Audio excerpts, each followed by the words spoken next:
안녕하세요. 김학수입니다. 두 번째 선행학습을 시작하겠습니다. 영상이 좀 늦어져서 죄송하고요. 벌써 두 번 정도 녹화했다가 이 마이크 문제로 다시 재녹음을 해야 되다 보니까 차일피일이 좀 늦어져서 업로드가 금요일까지 밀렸습니다. 앞으로는 조금 더 자주 올릴 수 있게 상태 잘 체크해서 진행하도록 하겠습니다. 자, 그럼 이제 시작하겠습니다. 화장품법에 따른 영업의 종류는 아래와 같은 세 종류가 있습니다. 이미 들어보셨을 수도 있겠지만 화장품 제조업, 화장품 책임 판매업, 맞춤형 화장품 판매업. 자, 세 가지 영업 종류가 있고요. 오늘은 이 세 가지 영업 종류의 등록 혹은 신고, 그리고 등록과 신고할 때 필요한 내용들, 그 다음에 등록과 신고할 때 필요한 내용이 혹시 변경됐을 때 하셔야 되는 내용들, 이런 것들을 살펴볼 시간이라고 보시면 됩니다. 자, 그래서 대통령령으로 영업의 세부 종류와 그 범위를 정하고 있는데 제가 이 아래 네모 박스에 그 대통령령을 옮겨다 놨습니다. 그래서 대통령령에 따라서 이렇게 살펴보게 되면 화장품 제조업은 세 가지 유형이 있어요. 직접 제조하는 영업, 그 다음에 제조를 위탁받아 제조하는 영업, 그 다음에 1차 포장만 하는 제조.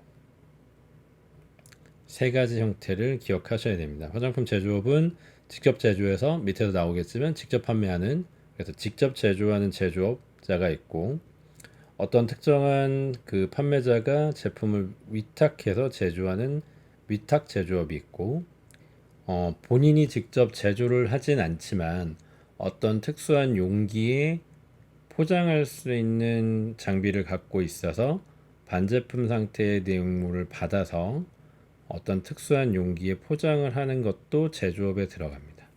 그래서 앞에서 1차 포장이란 하고 정의가 있었죠. 1차 포장이라는 것은 내용물이 직접 닿는 포장을 1차 포장이라고 했습니다. 그래서 1차 포장에 충진된 제품을 단상자에 단순하게 담아주는 업무라면 그거는 2차 포장 작업에 해당이 되는 거니까 그런 경우는 제조업이 아니겠죠. 내용물을 어떤 1차 포장 용기에 담는 것, 직접 내용물을 만들지 않았다 하더라도 1차 포장에 담는 행위를 하는 것은 제조업에 포함됩니다. 그래서 이런 부분들을 정확하게 기억하셔야 되는 거고요. 두 번째, 제조업에 따른 이제 책임 판매업을 보게 되면 책임 판매업은 이제 아래와 같은 네 가지 타입이 존재를 합니다.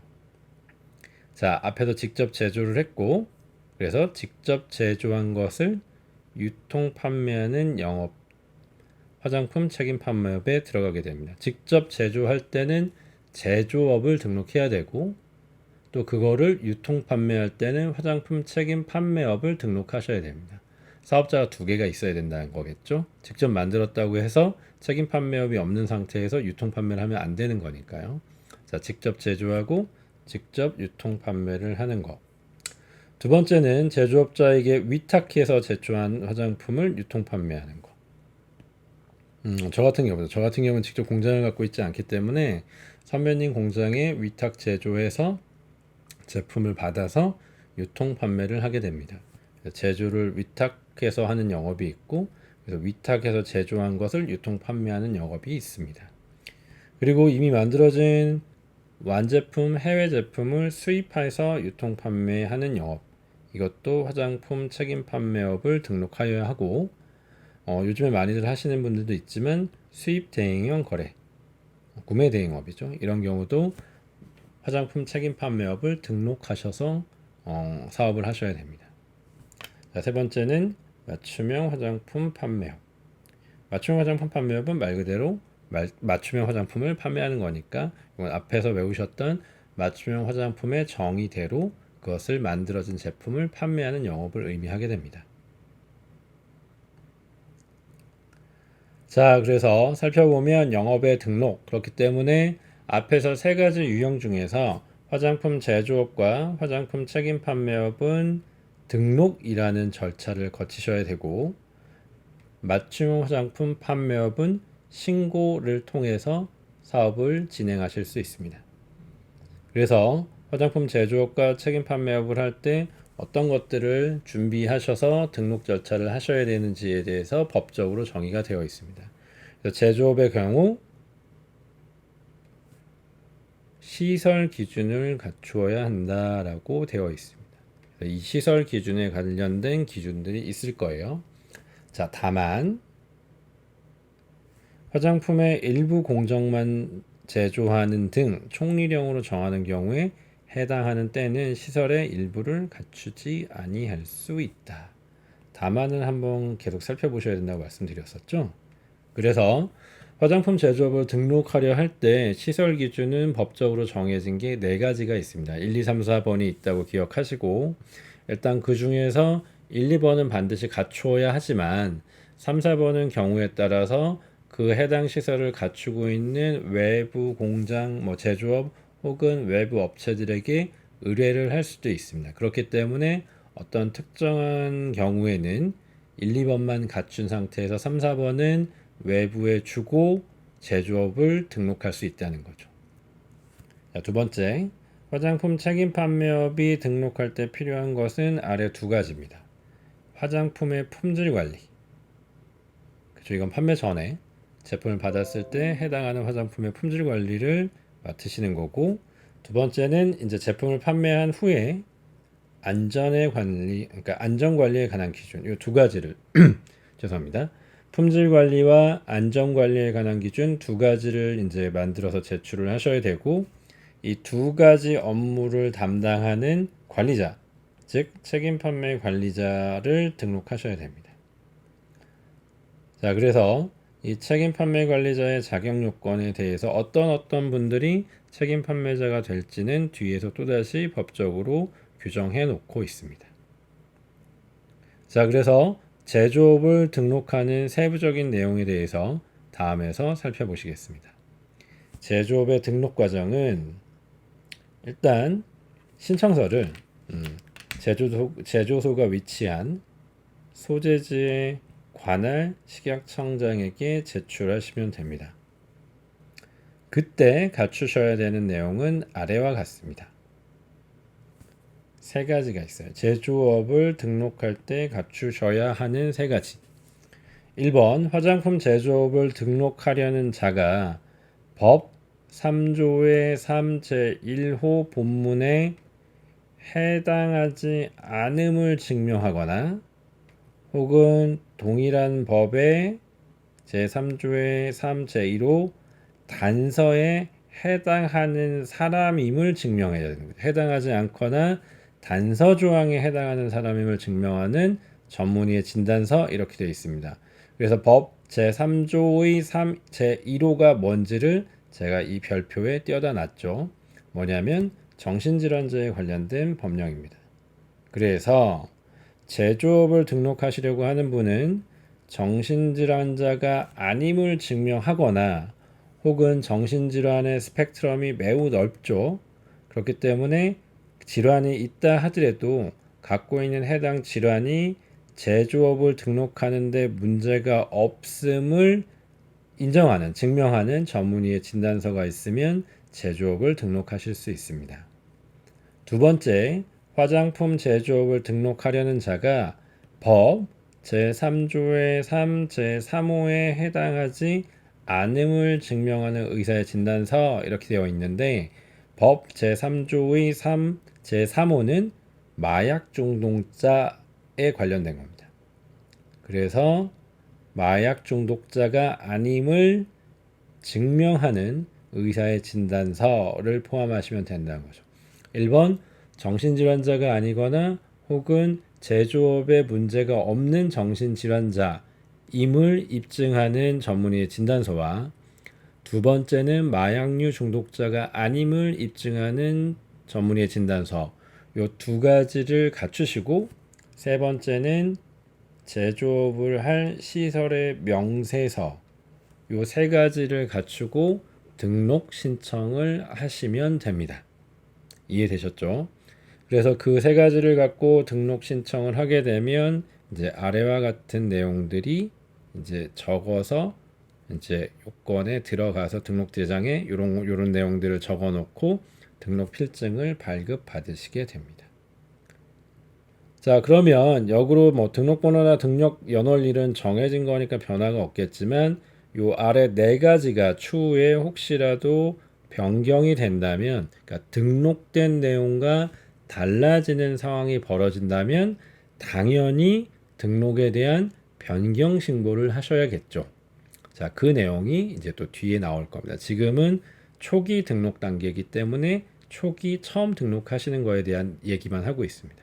자, 그래서 제조업의 등록은 여기까지고요. 자, 두 번째 유형 책임 판매업의 등록입니다. 자, 그래서 책임 판매업에 등록하실 분은 똑같이 소재지의 식약처장, 그러니까 청장에게 하시면 되고요. 어떤 것을 하셔야 되느냐? 아까 말씀드렸듯이 책임 판매업은 두 가지 업무를 담당하는 겁니다. 화장품의 품질 관리, 자, 그 다음에 책임 판매 후의 안전 관리, 이 두 가지 업무를 책임 판매업에서 담당을 하기 때문에 이 두 가지에 대한 규정을 작성하셔서 회사의 규정을 작성해서 등록이 절차에 제출하시면 되고, 자, 이 두 가지 업무를 담당하는 관리자가 있다고 말씀을 드렸죠. 책임 판매 관리자가 있고, 이 책임 판매 관리자는 법적으로 자격 요건이 주어져 있습니다. 그래서 책임 판매 관리자의 자격을 확인할 수 있는 서류를 같이 제출을 하시면 됩니다. 어떻게 보면 책임 판매자는 법적인 자격증이라는 게 없죠. 대학교를 뭐 특정 대학을 나오고 특정 것들을 전공을 한다거나 필드에서 어떤 경력이 있다는 걸 증명하면 됩니다. 자격증이 있는 게 아니죠. 그래서 거꾸로 보면 맞춤형 화장품, 그러니까 화장품에 관련된 국가 공인 자격은 맞춤형 화장품 조제관리사가 처음이라고 할 수도 있거든요.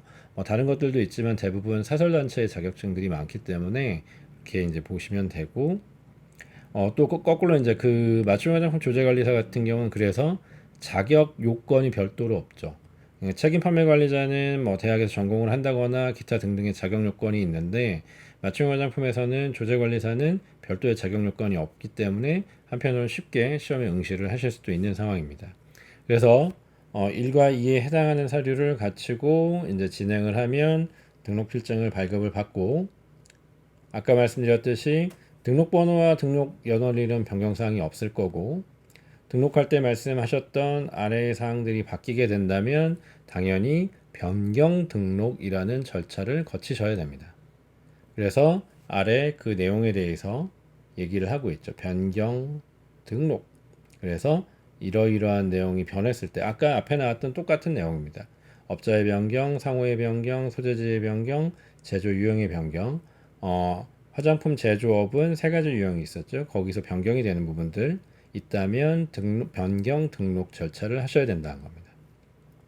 자, 책임 판매업도 앞에서 몇 가지가 있었죠? 네 가지 판매 유형이 있었죠. 그래서 책임 판매 유형이 변경되는 경우는 앞에서 가나다라 동일하게 업자가 변경되거나 상호가 변경되거나 소재지가 변경되거나 등록하셨던 책임 판매 관리자가 변경된다면 해당 내용들에 관련돼서 새롭게 서류를 제출하셔야 되겠죠. 그래서 언제까지 제출을 해야 되는지, 혹은 언제까지 제출을 안 한다면 어떤 문제가 발생을 하거나 어떤 페널티들을 물을 수 있는지에 관련된 것들이 기술되어 있습니다. 자, 그래서 뭐 변경을 하거나 뭐 이렇게 할 때 뭐 이렇게 한다 이런 내용들이 나와 있고, 여기서 뭐 그냥 쭉 읽어보시면 이해할 수 있겠지만 소재지를 변경을 한다. 그러면 그냥 상식적으로 내가 옮겨갈 곳에 제출을 하면 되겠죠. 새로운 소재지를 관할하는 곳에 제출을 하시면 되는 거고. 그 다음에 이제 그 제조업할 때, 뭐, 업자의 변경일 때, 이런 내용이 나오는데, 그러니까, 주인이 쉽게 하면 바뀌는데,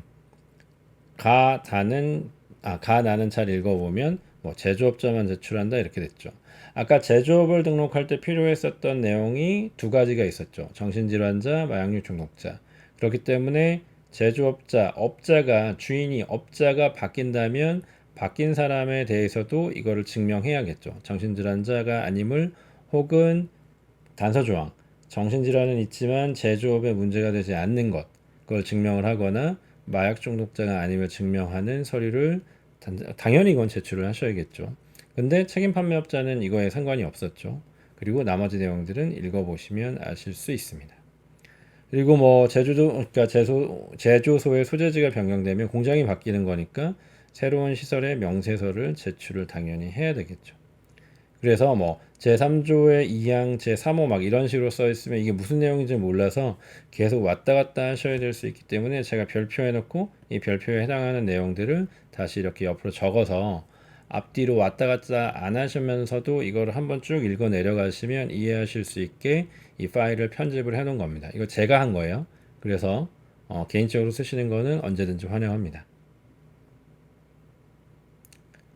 자, 앞에서 또 설명드렸지만 그래서 제조 유형을 혹은 책임 판매 유형이 제조업은 세 가지였고 책임 판매 유형은 네 가지였죠. 그래서 이런 것들이 변경된다면 당연히 변경 등록을 하셔야 된다는 겁니다. 그러한 내용들을 담고 있고요. 자, 앞에서 그래서 제조소를 할 때 제조소에 관한 시설 명세서, 시설 기준을 제출을 하셔야 된다고 했었고요. 시설 기준에 관련된 내용입니다. 그래서 네 가지 항목들이 존재를 합니다. 그래서 일단은 제품을 만드는 작업소, 만들 때 일하는 작업소, 그리고 제품을 만들 때 필요한 원료, 자재, 제품을 보관하는 보관소. 이거는 크게 보면 공장의 설비라고 할 수 있겠죠. 작업하고 나머지 부자재, 원료, 만든 완제품들을 보관하는 보관소. 이 두 가지는 필수 시설이라고 볼 수 있겠죠. 이게 없으면 제조업을 못 하는 거니까요. 그래서 작업소는 이러한 설비를 갖추고 있어야 된다. 쥐, 해충, 먼지 등을 막거나 제조에 필요한 시설과 기구는 당연히 있어야 되고 가루가 만약에 날린다면 가루를 제거하는 시설을 갖춰야 한다. 그래서 이런 작업소를 갖추어야 한다라는 게 정해져 있는 거고, 두 번째는 이 작업소에서 사용할 원료, 자재, 제품을 보관하는 보관소까지는 제조업을 하기 위해서는 반드시 갖추고 있으셔야 합니다.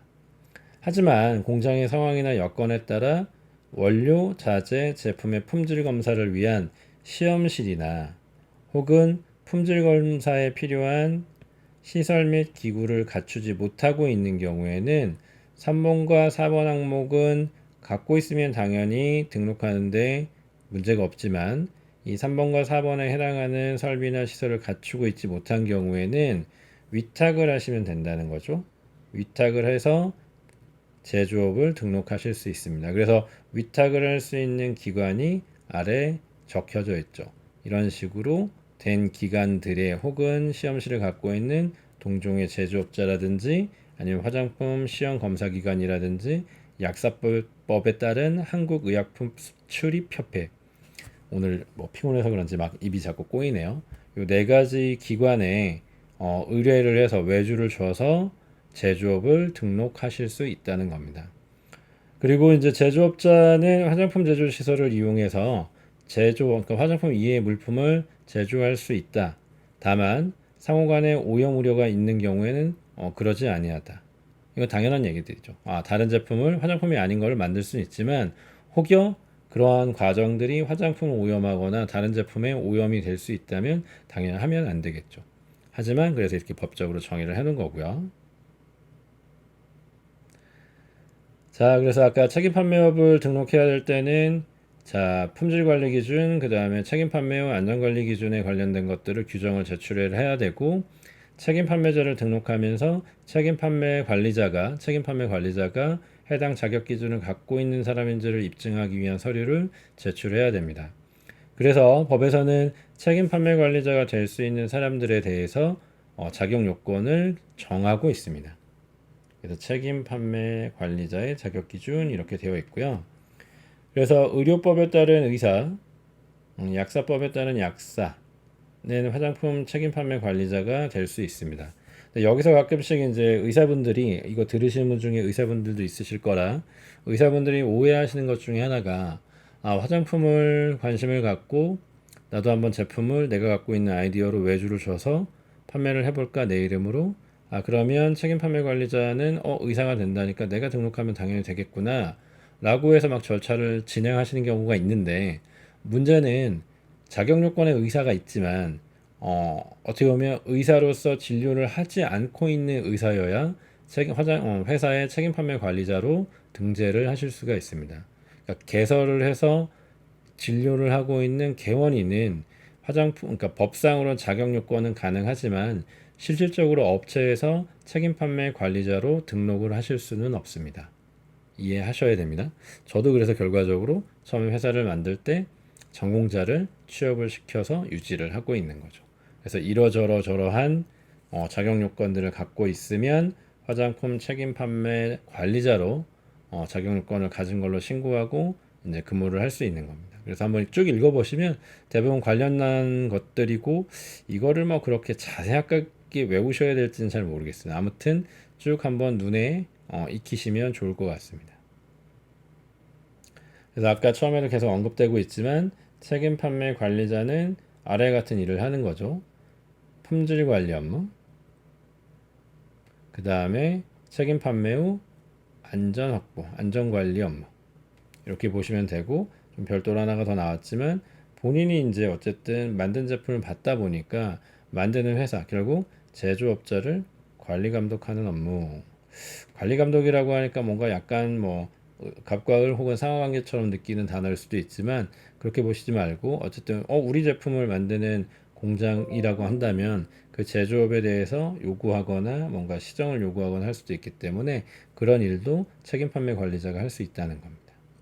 그렇게 보시면 되고, 자, 앞에 있었던 두 가지 영업과 다르게 맞춤형 화장품은 말 그대로 신고입니다.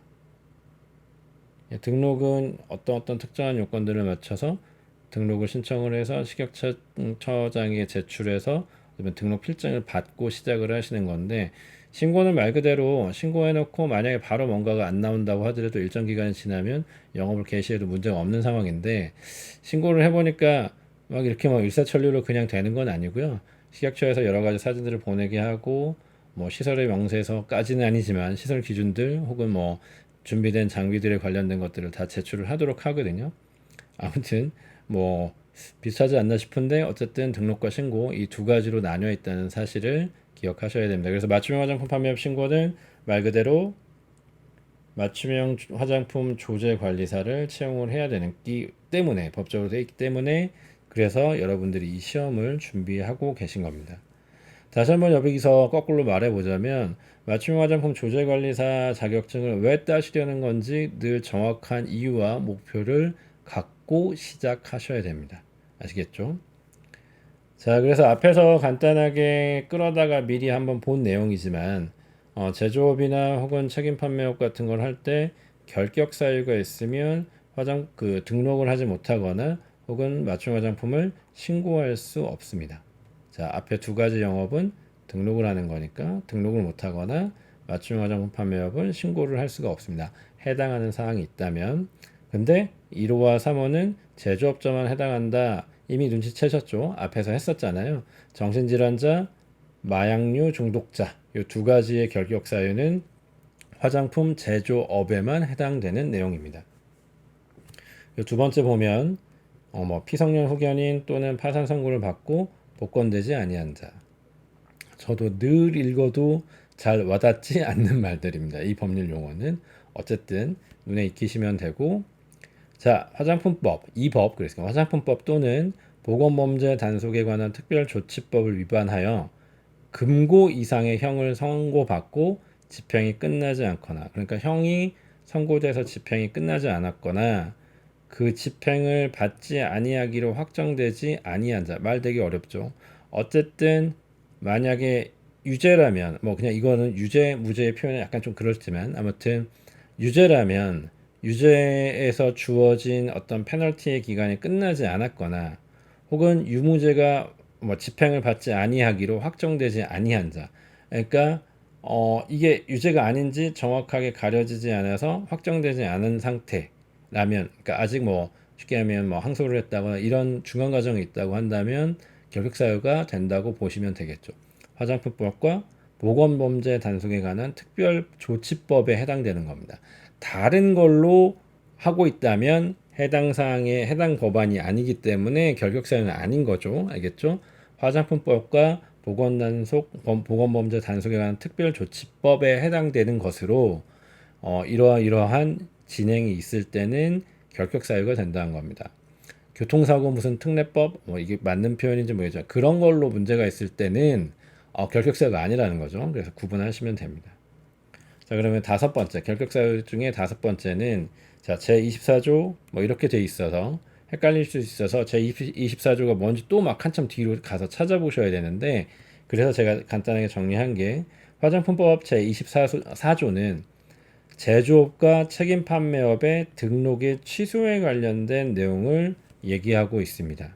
그래서 이러하면 등록을 취소하여야 한다라고 되어 있고 그래서 24조에 의해서 등록이 취소됐거나 맞춤형 화장품은 신고를 했기 때문에 맞춤형 화장품 영업소가 폐쇄가 되는 경우 그러니까 등록이 취소가 되거나 영업소가 폐쇄가 되는 경우에 그러한 날로부터 1년이 지나지 아니하면 결격 사유가 된다는 거죠. 그렇죠? 왜냐면 제가 페널티를 맞고 지난달에 페널티를 받고 영업을 못 하게 됐어요. 그럼 폐업 신고하고 사업체 접고 그 사업체 말고 다른 걸 또 오픈을 해. 안 된다는 거죠. 아니한 자죠, 자. 3. 주체죠, 주체. 그렇기 때문에 어떤 이런 페널티를 받고 나면 1년이 지나야만 결격 사유에서 벗어나면서 제조업이나 책임 판매업을 등록하실 수 있게 되는 겁니다. 맞춤형 화장품 조제관리사 자격시험에 관련된 것들도 그래서 이 법적인 규정에 의거해서 1년에 어떻게 시험을 치르고 이렇게 해야 된다라고 규정되어 있고 아무튼 부정행위를 하게 되면 그래서 자격이 취소되게 되면 3년간 맞춤형 화장품 조제관리사 자격시험을 치를 수 없다라고 되어 있습니다. 이해되시죠? 부정행위를 할 만한 컨디션은 시험장에서 없다고 보는데 아무튼 그렇습니다. 그래서 오늘 두 번째 선행학습은 여기까지 할 거고요. 제가 최대한 마이크랑 컨디션들을 항상 좀 문제가 안 되게 잘 관리를 해서 일주일에 최소한 3번 정도 올릴 수 있게 빨리빨리 좀 진행해 보겠습니다. 그래서 오늘은 여기까지만 진행을 하고 연속성을 위해서 다음 편에서는 기능성 화장품 관련된 내용들로 다시 선행학습으로 찾아뵙겠습니다. 감사합니다.